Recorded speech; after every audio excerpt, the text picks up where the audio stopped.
Cümleten selamun aleyküm hanımlar. Divapatik YouTube kanalıma hepiniz hoş geldiniz. Bugün birlikte 5 şiş erkek çorabı yapacağız.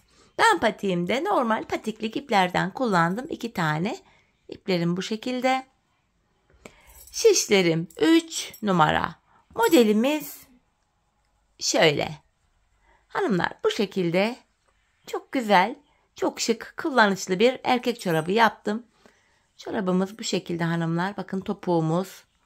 Bilek kısmına lastik uygulaması yaptım. Bu şekilde desenimiz. Hanımlar bu çorap 42-43 numara ayaklar için uyumlu oldu. Daha büyük ve daha küçük nasıl yapılacak örerken sizlere ölçüleri de vereceğim. Hemen çorabımı şöyle kenara bırakıyorum. Burun kısmından başlayacağız hanımlar. Kaç numara yapacak olursak olalım başlangıç sayımız aynı. 12 ilmek olarak başlıyorum. Şöyle ipimin ucunda, kahve ipimin ucunda şöyle bir miktar bir ip bıraktım. Çorabıma 12 ilmek olarak başlıyorum. 3, 4, 5, 6, 7, 8, 9, 10, 11 ve 12. 12 ilmek attım, geri dönüyorum hanımlar. Şimdi arka yüzdeyiz. İlk sırada kenar ilmeğimi aldıktan sonra ilmeklerimi ters olarak örüyorum. İlk sıra ilmeklerimiz ters örülüyor. Sonuncu ilmeğimi de yine ters ördüm. Geri dönüyorum hanımlar. Şimdi ön yüzdeyiz. Artık tamamen düz örgü uygulaması yapacağız. 5'e de geçeceğiz. Kenar ilmeğimi aldıktan sonra 2, 3, 4, 5, 6 ilmeğimi ördüm. Kalan 6 ilmeğimi de bir diğer şişim ile öreceğim.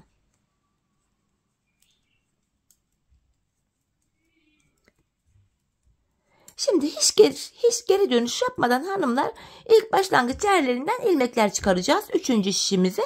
İlk ilmeğimi hemen şu kenara ilmeğin iki kanadına birden girerek çıkarttım.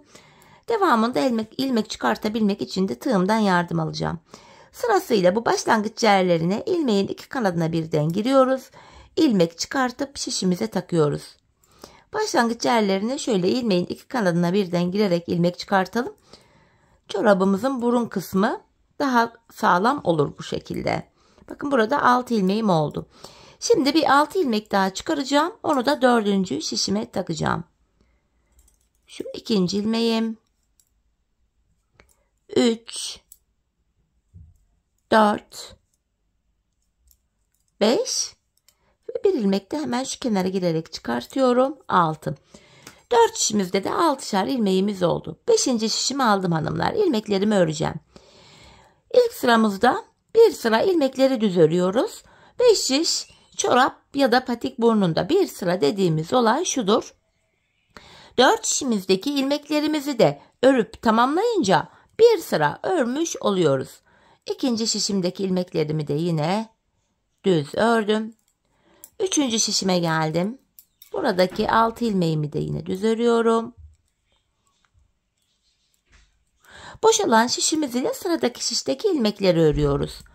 4. şişime geldim. Buradaki 6 ilmeğimi de düz olarak örüyorum.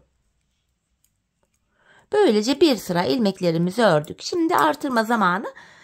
Şöyle burnumuza baktığımızda artırma işlemini bu sağ ve sol kenardan yapıyoruz. Orta kısımlardan artırma yapmıyoruz. İlk şişimdeyim, kenar başta. 2 ilmek örüyorum. 1, 2. Ve 2. ilmeğimin altındaki şu ilmeğimin kenarına girdim. Buradan aldığım ilmeğimi ördüm. İlk artırmamı yaptım. Kalan 4 ilmeğim düz örülüyor. 1. şişimde 7 ilmeğim oldu. 2. şişime geldim. Kenarımız sol tarafta hanımlar. Son 2 ilmeğim kalana kadar örüyorum. Sondan 2. ilmeğimin altına yani şuraya girdim. Buradan aldığım ilmeğimi de düz örüyorum. Kalan 2 ilmek yine düz örülüyor. Burada da 7 ilmek oldu. 3. şişime geldim. Hemen kenar başta 2 ilmek örüyorum. 2. ilmeğimin altındaki hemen şu ilmeğin kenarına girerek buradan aldığım ilmeğimi de ördüm. Kalan ilmeklerimi de örüyorum. İlk 3 şişimde 7'şer ilmeğim oldu. 4. ve sonuncu şişimdeyim. Kenar solda. Son 2 ilmeğim kalana kadar öreceğim. Sondan ikinci ilmeğimin altına girerek buradan aldığım ilmeği de ördüm. Kalan 2 ilmeğimi de düz örüyorum. 4 şişimizde de 7'şer ilmeğimiz oldu. Bir sıra artırma yaptık. Şimdi bir sıra 4 şişimdeki ilmeklerimi artırma yapmadan öreceğim. 5 şiş çorap burnunda bir sıra artırma yaparken bir diğer sıra artırma yapmıyorum. Sebebi şu: her sıra artırma yaparsak şayet hemen çorabımızın burnu bir anda açılma yapar. Hoş bir görüntü olmaz. 3. şişime geldim. 3 ve 4. şişimdeki ilmeklerimi de düz öreceğim. Bu düz ilmeklerimi örerken artırma işlemini sizlere kısaca tekrar etmek istiyorum. Artırma işlemini 1. ve 3. şişimizde ilk 2 ilmeği ördükten sonra yapıyoruz.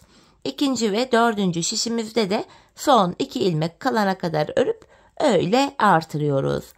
Evet, bir sıra ilmeklerimi düz ördüm. Tekrar artırma zamanı hanımlar. İlk şişimdeyim. Kenar başta 2 ilmek örüyorum. Ardından ikinci ilmeğimin altına girerek buradan aldığım ilmeğimi de düz ördüm. Kalan 5 ilmeğim düz örülüyor. İlk şişimde 8 ilmeğim oldu. İkinci şişime geldim. Kenarımız sol tarafta. Son 2 ilmeğim kalana kadar öreceğim. Ve sondan ikinci ilmeğimin altına girerek buradan aldığım ilmeğimi de düz örüyorum. Kalan 2 ilmeğimi de ördüm. İkinci şişimde de 8 ilmeğim oldu. Üçüncü şişimdeyim, kenar hemen başta. 2 ilmek örüyorum. Ardından ikinci ilmeğimin altına girerek buradan aldığım ilmeğimi de ördüm. Kalan 5 ilmeğim düz örülüyor. Hanımlar, ilk 3 şişimizde 8'er ilmeğimiz oldu. 4. ve sonuncu şişime geldim. Kenar solda. Son 2 ilmeğim kalana kadar öreceğim. Sondan ikinci ilmeğimin altına girerek buradan aldığım ilmeğimi de örüyorum. Kalan 2 ilmeğim düz örülüyor. 4 şişte de 8'er ilmeğimiz oldu. Şimdi bir sıra ilmekleri düz öreceğiz. Sonraki sıra artıracağız. Düz öreceğiz, artıracağız. Bu şekilde çorap burnunu tamamlayacağız. Hanımlar, ben bu çorabımda her bir şişimde 15'er ilmek olana kadar artırdım. Sonrasında o modele başladım. 15 ilmek yeterli olacaktır hanımlar. Kaç numara yaparsanız yapın, 15 ilmek ideal olacaktır. 45 ve 45 numara üstü yapacak olanlar varsa 16'şer ilmek artırma yapabilirler. 16'şer ilmek her bir şişte, 16 ilmek olana kadar. Şimdi hep birlikte artırmalarımızı yapalım, gelelim, ardından birlikte modelimize başlayalım. Evet hanımlar, her bir şişimde 15'er ilmeğim olana kadar artırmalarımı yaptım, geldim. Şimdi şu minik desenlerimizi yapacağız. Bu açık renkli ipimi alıyorum elime. Hanımlar, öncelikle desen 2 sıradan oluşuyor. İlk şişimdeyim. İlk sırasını yapıyorum. İlk ilmeğimi örmeden aldım. Bir ilmek örmeden alıyorum. Yanındaki bir ilmeğimi normal düz örüyorum. Bir ilmek örmeden alıyorum. Yanına bir ilmek normal düz örüyorum. Hemen bu ipimizin ucunu buraya düğümlüyorum. Şöyle patiğimiz sökülmesin diye düğümümü attım. Bir ilmek örmeden alıyorum. Hemen yanına bir ilmek düz örüyorum. Bir ilmek örmeden alıyorum. Bir ilmek düz örüyorum. Modelimizin ilk sırasını bu şekilde yapacağız. Bir tane kahve ilmeğimizi örmeyeceğiz. Yanına bir ilmek açık renkli ipimiz ile düz öreceğiz.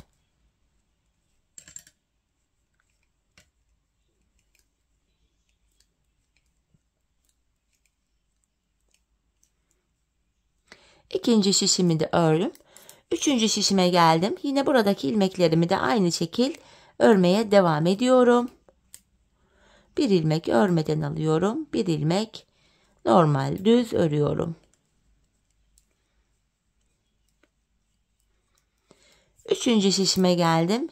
Yine burada da bakın, en son buradaki ilmeğimi örmemiştim. Bir ilmek örüyorum. Bir ilmek örmeden sağ şişimi alacağım.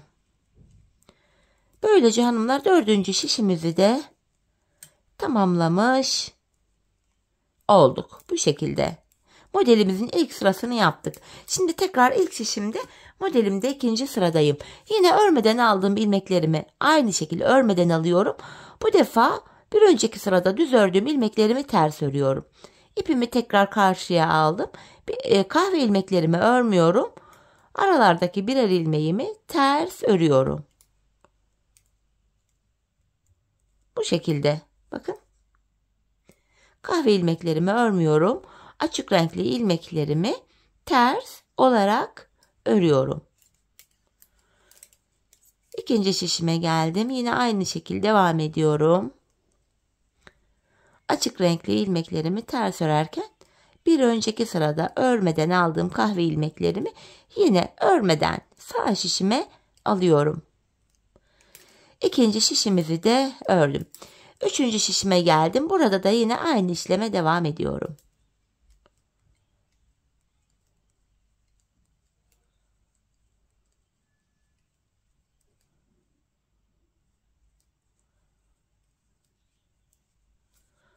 Bu şekilde. Dördüncü şişimdeyim. Yine aynı modelimi kurmaya dördüncü şişimde de devam ediyorum.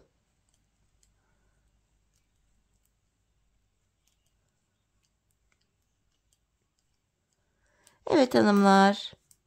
Modelimizi oluşturduk. Bakın model bundan ibaretti. Şimdi tekrar bu açık renkli ipim bekliyor. Kahve ipime geçtim. Hanımlar ilmeklerimizi kahve ipimiz ile düz olarak örüyoruz burada. İlmeklerin tamamını düz örüyoruz.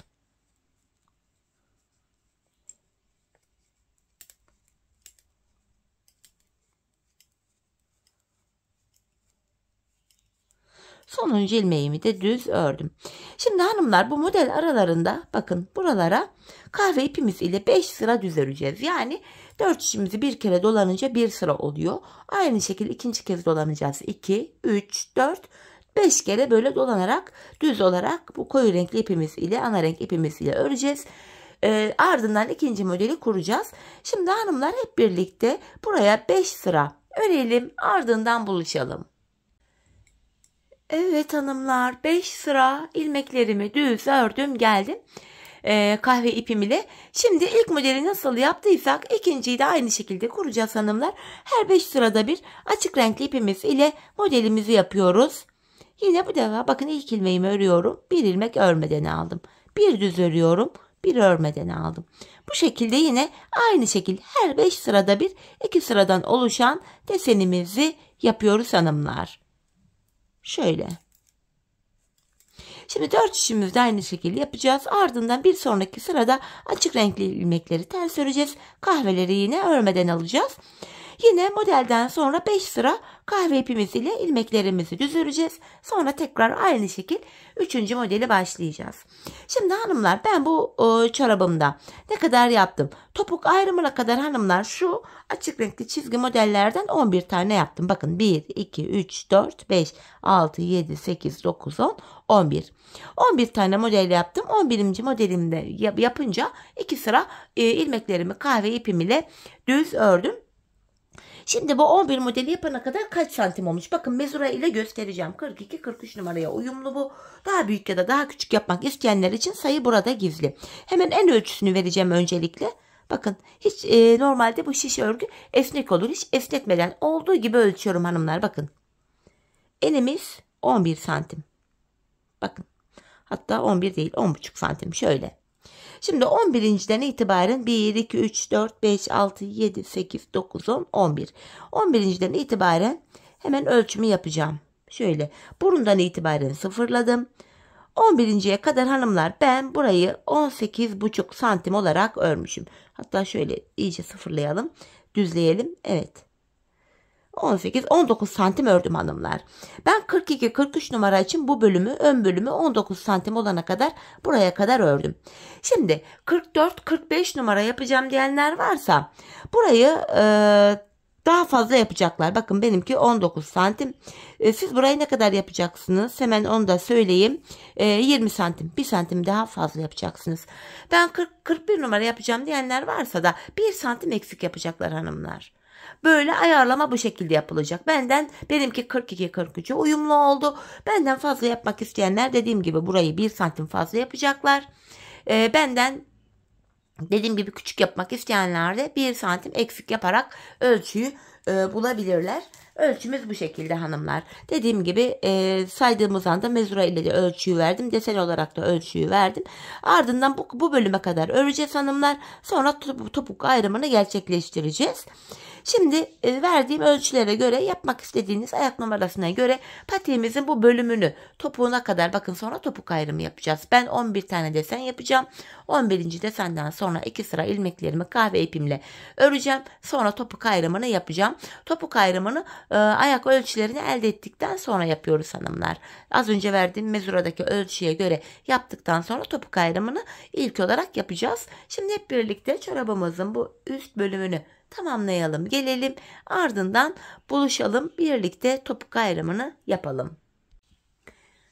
Evet hanımlar, bu çorabımın bu ön bölümünü yaptım, geldim. Şu desenimden 11 tane ördüm, açık renkli desenimden.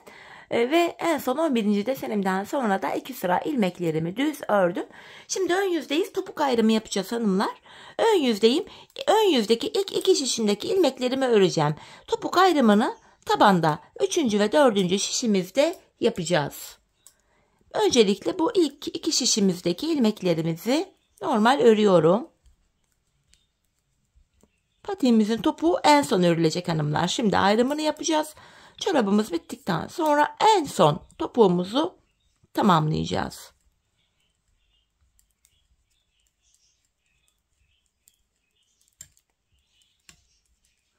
Evet, ilk 2 şişimdeki ilmeklerimi ördüm. Şimdi tabanımıza geldik.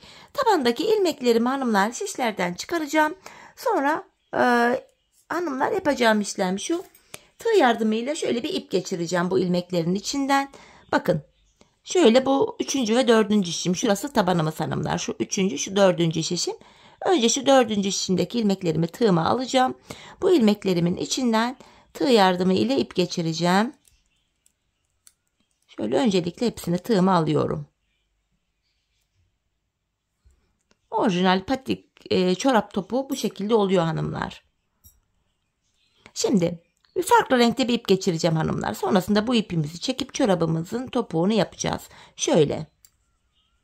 Şimdi bu diğer şimdiki ilmeklerimi de yine sırasıyla kaçmaması için şöyle tek tek alacağım. Tığıma aktarıyorum.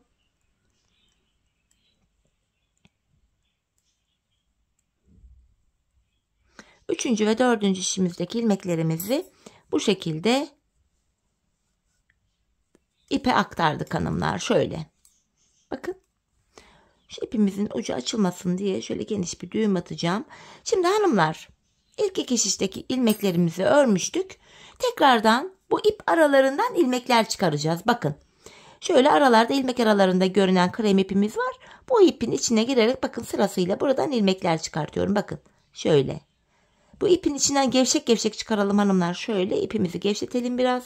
3 ilmek oldu. Bakın şu krem ipin içine girerek bu ilmek aralarından krem ipten ilmekler çıkartıyorum. 3, 6, 7 ilmek oldu. 8, 9, 10, 11, 12, 13, 14, 15 ilmek çıkarttım. Şimdi diğer şişime tekrar bir 15 ilmek çıkaracağım. 5, 10, 15. Evet, devam ediyorum. Bakın şu aralara girerek. 1, 2, 3, 4, 5, 6, 7. Bakın şuraları gayet gevşek tutuyorum. 8, 9, 10, 11, 12, 13, 14 ve hemen şu kenara girerek bakın hanımlar şu kenara şu ilmeğin kenarına şuraya girerek bir ilmek de buradan çıkaracağım. Tığımdan yardım alacağım. Bakın hemen şuradan 15. ilmeği de en son kenardan çıkartıp şişime takıyorum. Tekrar şişlerimde 15'er ilmek oldu hanımlar. Şimdilik bu ipimiz burada böyle beklesin. Yapacağımız işlem şu. Örmeye devam edeceğiz. Bu desenden sonra 2 sıra örüp ardından ön yüzde tekrar örüp tabanda ilmek çıkartmıştık. Şimdi bu desenden sonraki 4. sıramız. Yine her 5 sırada bir aynı deseni kurmaya devam edeceğiz hanımlar. Bu 4. sıramız oluyor şimdi. Ön yüzdeyim. İlk şişimizdeyiz. İlmeklerimizi normal örüyoruz. Bakın 2. şişime geldim. Yine buradaki ilmeklerimi de örüyorum. Düz olarak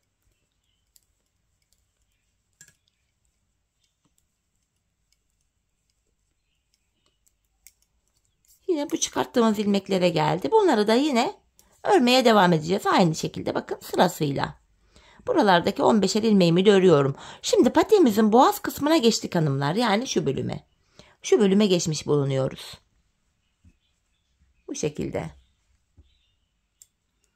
İlmeklerimi örüyorum.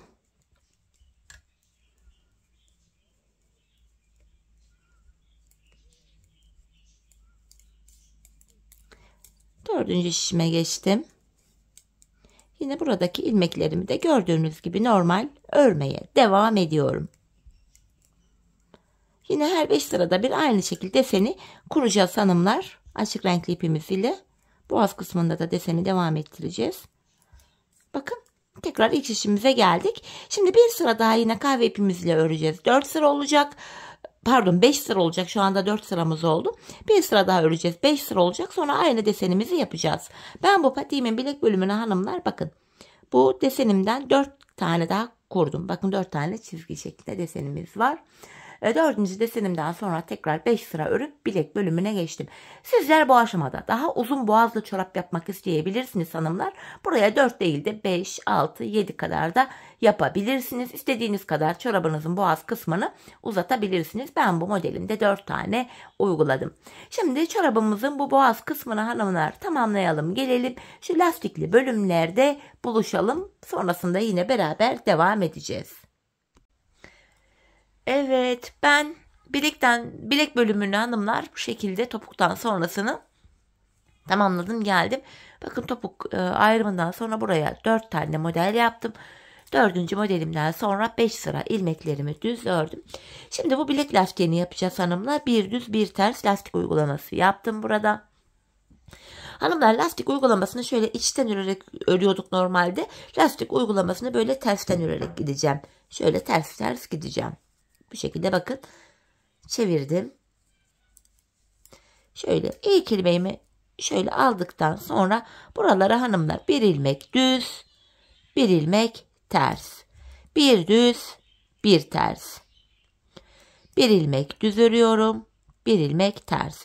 Bu şekilde lastik uygulamamızı yapıyoruz. Bir ters, hemen şuraya bir ilmek düz öreceğim yanına. Bir ilmek ters, bir ilmek düz, bir ters, bir düz, bir ters. Devam edeceğiz hanımlar. Diğer şişimizden bir düz, bir ters, bir düz. Bu şekilde 4 şişimizde dolanacağız. Böylece bir sıra lastik örmüş olacağız. Bir ters, bir düz, bir ters, bir düz. Bir ters, bir düz, bir ters, bir düz. Devam ediyorum. 3. şişime geldim. Yine bir ters, bir düz, bir ters, bir düz, bir ters, bir düz, bir ters, bir düz. 4 şişimizi de bu şekilde öreceğiz hanımlar. Bakın bir ilmek ters, düz, bir ters. 4. şişime geldim. Devam edeceğim. Bir ilmek düz, bir ilmek ters, bir düz, bir ters, bir düz, bir ters, bir düz, bir ters, bir düz, bir ters, bir düz, bir ters, bir düz, bir ters, bir düz. Bu şekilde hanımlar bir sıra lastik örmüş olduk. Aynı işlemi devam ettireceğiz hanımlar. Tekrardan başladığımız yere geldik. Bir sıra ördük. Şimdi lastikte 2. sıramız. İlk ilmeğim önde ters, ters örüyorum. Bir ilmek düz. İlmekleri gördüğümüz gibi örüyoruz. Ters ilmekleri ters, düz ilmekleri düz. Aynı yönde bu şekilde ilmeklerimizi örüyoruz hanımlar. Şimdi de lastikte 4 şişimizi de örünce 2. sıramızı tamamlamış olacağız. Böyle dolana dolana bilek bölümündeki lastiği yapacağız hanımlar. Şöyle bakın ilk şişimi ördüm. Şimdi diğer 3 şişimizi de öreceğiz. 2 sıra tamamlamış olacağız. Aynı işlemi bir kez daha tekrarlayacağız. 3 sıra olacak. Böyle devam edip gidecek hanımlar. Ben bu patiğim çorabımın şu boğaz kısmına 15 sıra lastik örmüştüm. Hani belki ipim yetmez diye burayı 15 sırada bırakmıştım. Baktım ipim de yetecek. Ben buraya hanımlar ortalama 25 ya da 30 sıra lastik örmeyi düşünüyorum. Çorabımın bileği daha böyle uzun olsun diye. Videonun sonrasında artık bunu da açarım. Örmeye devam ederim. Dediğim gibi bir kısım daha uzatacağım. Daha böyle yüksek olsun istiyorum. Hani bu ipimin de devamı yoktu. Eğer çorabım yarım kalırsa ipimi bulamam diye böyle kısa kesmiştim. Bunu biraz bir tık daha uzatmak istiyorum. Şimdi hanımlar istediğimiz ölçülerde sizler bu bölümü boğaz kısmını dilediğiniz ölçülerde yapabilirsiniz. İstediğiniz kadar uzun ya da daha kısa da yapabilirsiniz. Tamamen sizin zevkinize bağlı.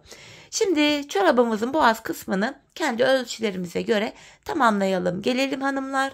Ardından buluşalım. Topuk bölümünü birlikte yapacağız. Evet, patiğimin bu bilek kısmını ördüm geldim. Bu defa buraya 25 sıra lastik ördüm hanımlar. Bir düz bir ters 25 sıra lastiğimi ördüm. Şimdi ilmeklerimi keseceğim hanımlar. İkişer ikişer toplayarak şöyle ön yüzden itibaren ilmeklerimi kesiyorum. Bu şekilde çok sıkı bir kesim yapmayalım hanımlar. Ayağı rahat girsin çorabımız. Öyle ikişer ikişer keseceğim.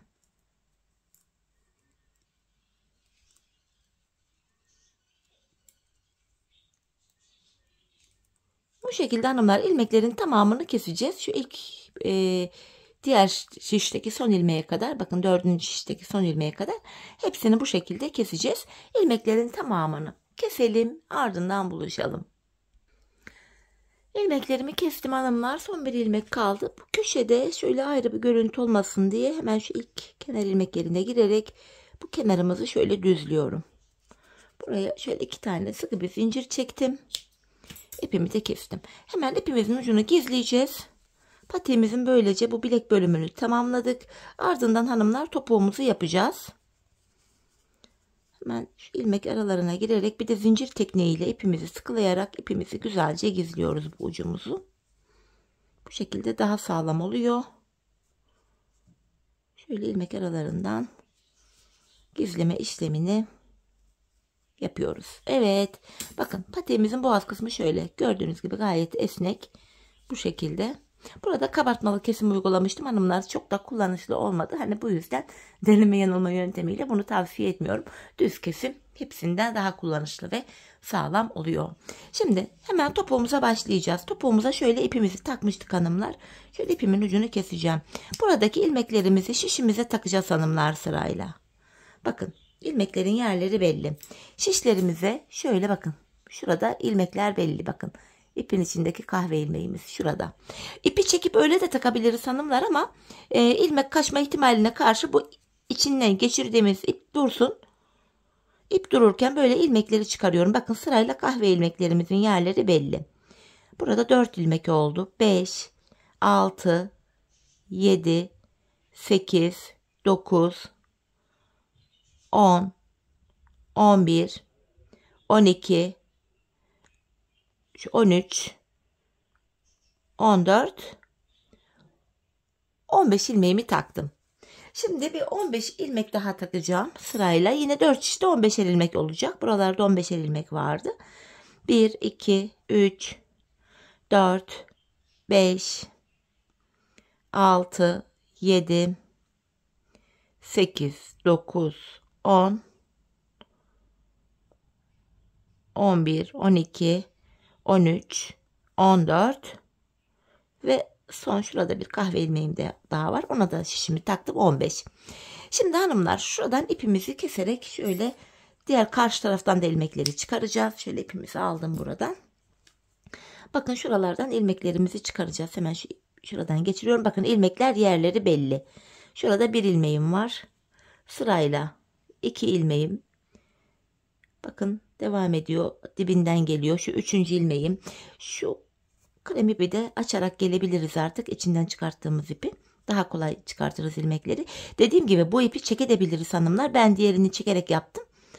Fakat ilmekleri toplamakta biraz zorlandığım için böyle ip içindeyken sırayla ilmekleri çıkaracağız. Bakın şurada 4. ilmeğim. Bakın dibinde hemen şurada bakın ipin içinden geçen 5. ilmeğim. Hemen yanında 6. ilmeğim. Şöyle ipimizi çekiyorum yine. Hatta şöyle keselim gitsin hanımlar. Hiç uğraşmayalım bu iplerle. Devam ediyorum. Bakın sırayla ilmeklerimi buralardan şöyle çıkarıyorum tabandan. Bakın kenarına şöyle girince zaten ilmeğe şişimizi takmış oluyoruz. Şu kalemi bir de açarak getiriyorum. Bakın ilmeğimiz burada. Böyle sırayla şişimize takıyoruz topuğumuz için. Yani normal orijinal klasik çorap topuğu bu şekilde yapılıyor. Hem çok rahat oluyor hem kullanışlı. Şöyle bakın sırayla yine ilmeklerimi almaya devam ediyorum. Şu ipi de çekiyorum. 15 ilmek buraya çıkaracağız. Sonra bir 15 ilmekle 4. şişimize çıkaracağız. 4 şişimizde de tekrar 15'er ilmek olacak. Sonra da topuğumuzu örmeye başlayacağız. Şöyle bakalım sayalım burada kaç ilmeğimiz olmuş hemen. 3, 6, 9, 12, 15 ilmek olmuş. Şimdi bir 15 ilmek daha çıkaracağız. Onu da 4. şişimize takacağız. Bakın şu 1. ilmeğimiz. Hemen şuraya takıyorum. Yine şu ipleri açarak götüreceğim hanımlar. Bakın şurada hemen 2. ilmeğim var. Boşa çıktı. Şuradan hemen 3. ilmeğime şişimi takıyorum. Şöyle açıyorum yine buraları. Şu 4. ilmeğim.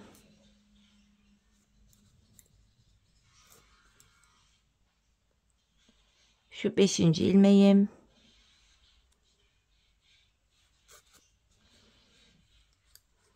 Bakın şurada 6. ilmeğim var. 7. ilmeğim.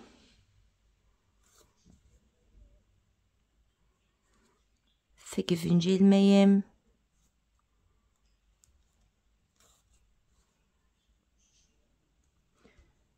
9, 10,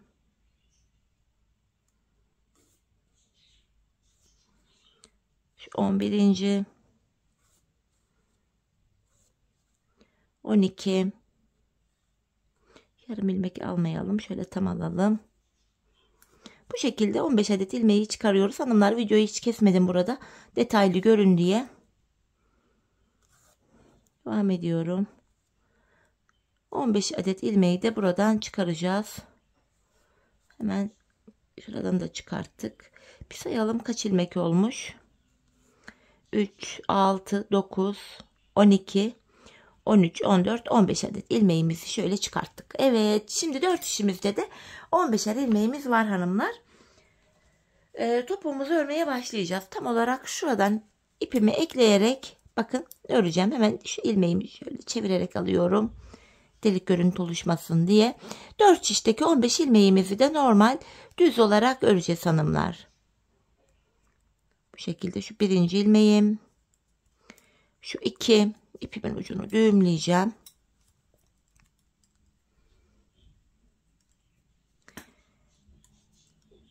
Yine örmeye devam ediyorum. Sırayla böyle gidecek. Şu 3.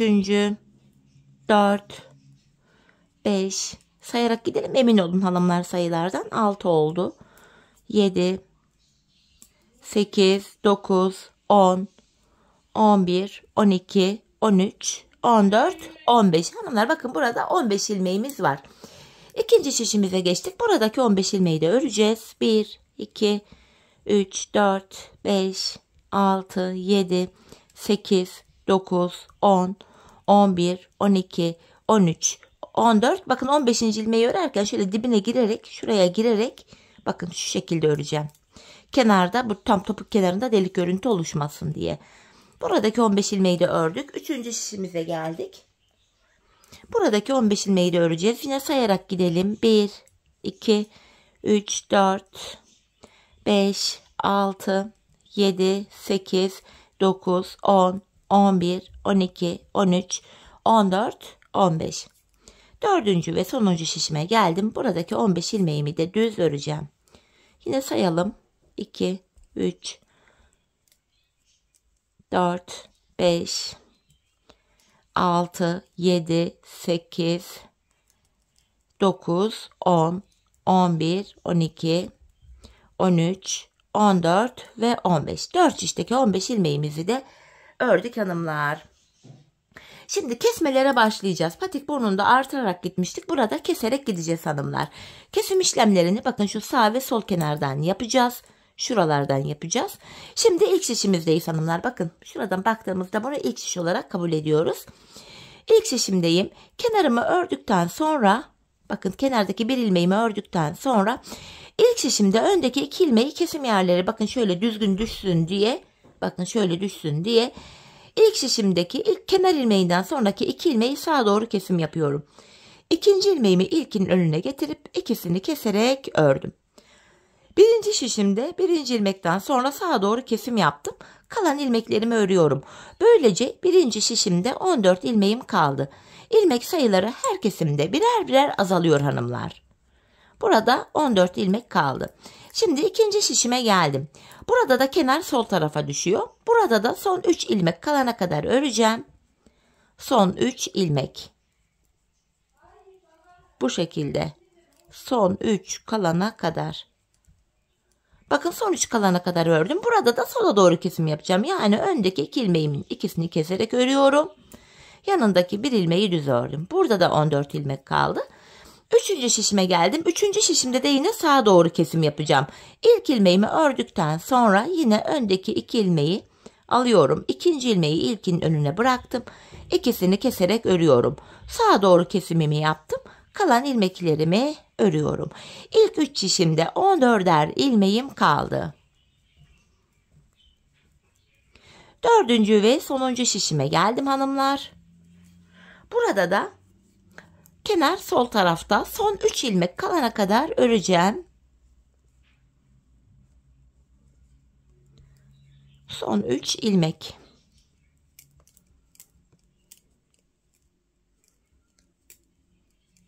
Bakın son 3 ilmek kaldı. Öndeki 2 ilmeği kesiyorum. Bu sola doğru kesim oluyor. Sonuncu ilmeğimi ördüm. 4 şişte de 14'er ilmeğimiz kaldı hanımlar. Bir sıra kesim yaptık. Şimdi bir sıra kesim yapmayacağız. 4 şişimizdeki ilmeklerimizi düz olarak öreceğiz. Hani burun kısmında bir sıra artırma yapıyorduk. Bir sıra ilmekleri düz örüyorduk. Topukta da yine bir sıra kesim yapacağız. Bir sıra kesim yapmıyoruz. İlmeklerimizi düz olarak örüyoruz. İlk şişimi ördüm. İkinci şişime geldim. Hanımlar topuk kısmında birinci ve üçüncü şişimizde kenar ilmeğinden sonra gelen 2 ilmeği sağa doğru kesim yapıyoruz. İkinci ve dördüncü şişimizde de son 3 ilmek kalıyoruz ve öndeki 2 ilmeği kesiyoruz hanımlar. Sola doğru kesim yapmış oluyoruz. İkinci ve dördüncü şişimizde de sola doğru kesim yapılıyor. Şimdi üçüncü şişimdeki ilmeklerimi düz örüyorum kesim yapmadan.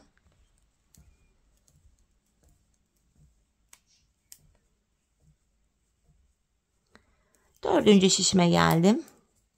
Buradaki 14 ilmeğimi de yine kesim yapmadan düz olarak örüyorum hanımlar.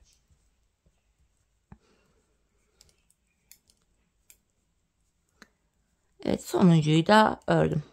Şimdi tekrar ilk şişimizdeyiz. Tekrar kesimlerimizi yapacağız hanımlar. Bir sıra daha kesimi birlikte yapalım. İlk şişimdeyim. Öncelikle bir ilmek örüyorum. İlk şişimde ilk 2 ilmeği aldım. Bakın kenar ilmeğinden sonraki 2 ilmek. İkinci ilmeği ilkinin önüne bırakıp sağa doğru kesim yapıyorum. Kalan ilmeklerimi örüyorum. Böylece birinci şişimde 13 ilmeğim kaldı. İkinci şişime geldim. Kenar sol tarafta. Burada da son 3 ilmek kalana kadar öreceğim.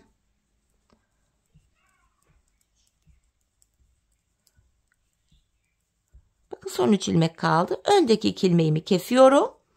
Son bir ilmeğimi düz ördüm. Burada da 13 ilmek kaldı. Üçüncü şişime geldim. Kenarımız hemen başta. İlk ilmeğimi örüyorum. Ardından öndeki 2 ilmeğimi aldım. İkinciyi ilkinin önüne getirip ikisini kesiyorum. Kalan ilmeklerim düz olarak örülüyor. İlk 3 şişimde hanımlar 13'er ilmeğim kaldı. Dördüncü ve sonuncu şişime geldim. Kenar sol tarafta. Burada da hanımlar son 3 ilmeğim kalana kadar öreceğim. Ardından kesimimi yapacağım. Bakın son 3 kaldı. Öndeki 2'yi kesiyorum ve sonuncu ilmeğimi ördüm. Böylece 4 şişimizde de 13'er ilmeğimiz kaldı.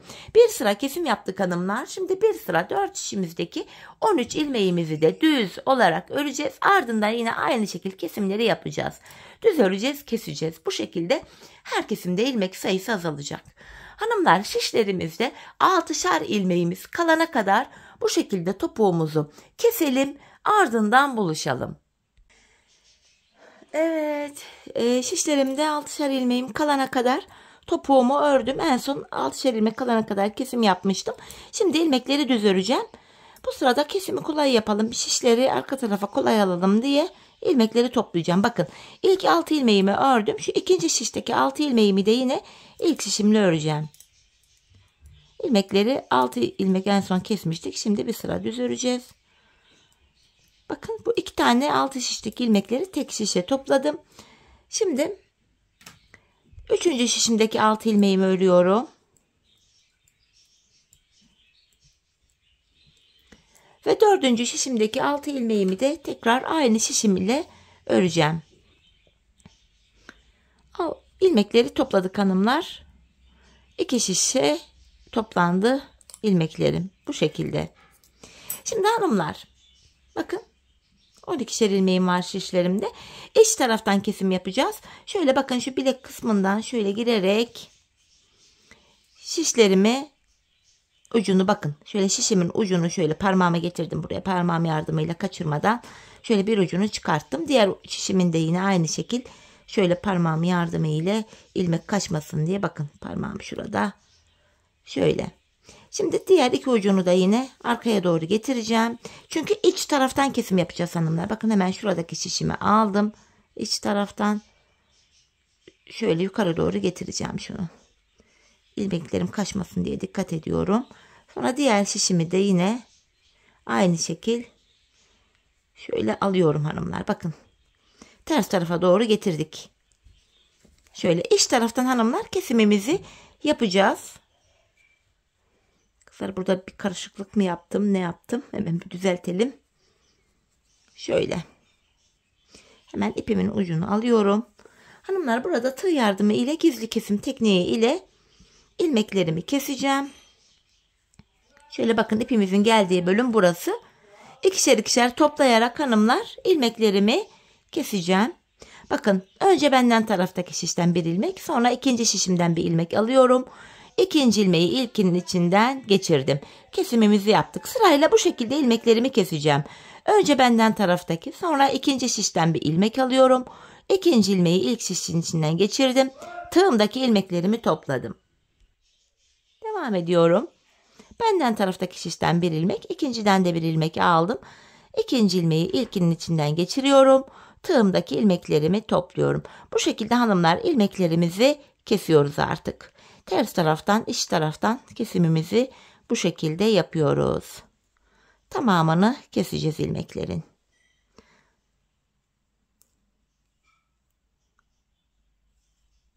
Şöyle devam ediyorum. Yine benden taraftaki şişten bir ilmek, ikinciden de bir ilmek aldım.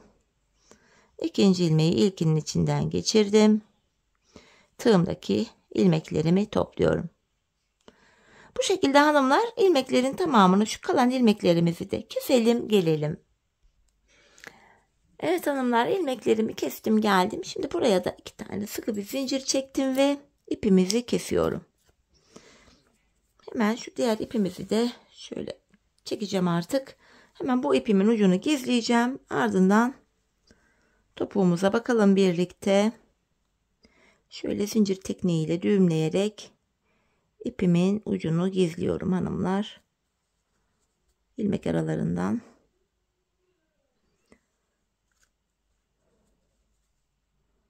Bu şekilde topuğumuzu da tamamlamış olduk. Şimdi hemen düzeltelim. Evet hanımlar, topuğumuzu bu şekilde tamamladık.